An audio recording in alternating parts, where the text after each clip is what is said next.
9।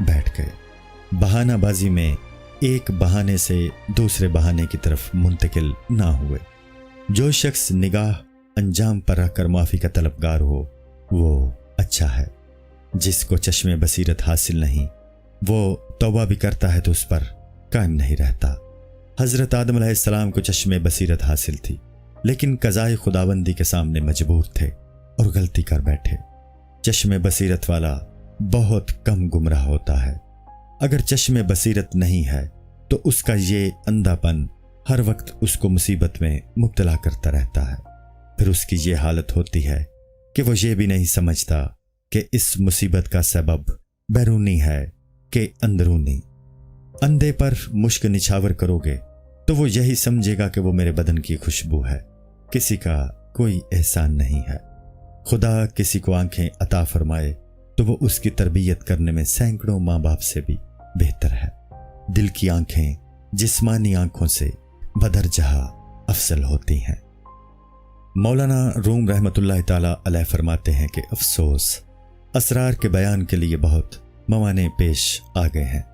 اسرار و حکم اپنے پورے طور بیان نہ ہو سکیں تو بھی فائدہ سے خالی نہیں ہے۔ اسرار موتی کی طرح ہوتے ہیں، اگر ٹوٹ بھی جائیں تو پس کر ان کا سرما آنکھوں کو روشن کر دیتا ہے۔ مجھے ٹوٹے ہوئے اسرار و حکم کو جوڑ کر کہنا ہی ہے، اللہ ان کو صحیح حالت میں کر دے گا۔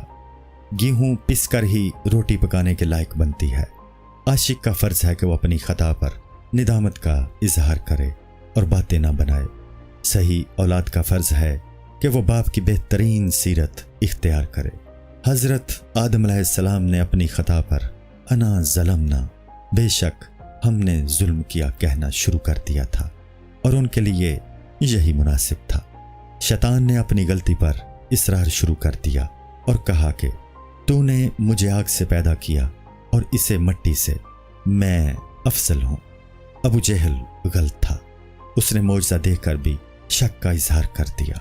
ابو بکر صدیق رضی اللہ تعالیٰ عنہ نے معجزہ نہیں مانگا اور انہوں نے کہا یہ چہرہ سچ کے علاوہ کچھ نہیں بولتا۔ امتحان لینا عاشقوں کا کام نہیں ہوتا۔ السلام علیکم۔ پوری کتاب دیکھنے کے لیے ہمارے یوٹیوب چینل صوفی سما کی پلے لسٹ میں جائیں۔ یہاں آپ کو مختلف بزرگوں کی کتابیں ملیں گی، اور جو کتاب پوری نہ ہوئی اس پر کام تیزی سے ہو رہا ہے اور ریگولر بیسس پر اپلوڈ ہوتی رہتی ہیں۔ آپ سے گزارش ہے کہ آپ ہمارے یوٹیوب چینل کو سبسکرائب کر لیں اور بیل نوٹیفیکیشن پر کلک کر لیں تاکہ ہماری آنے والی کتابیں آپ کو ملتی رہیں۔ جزاک اللہ خیر۔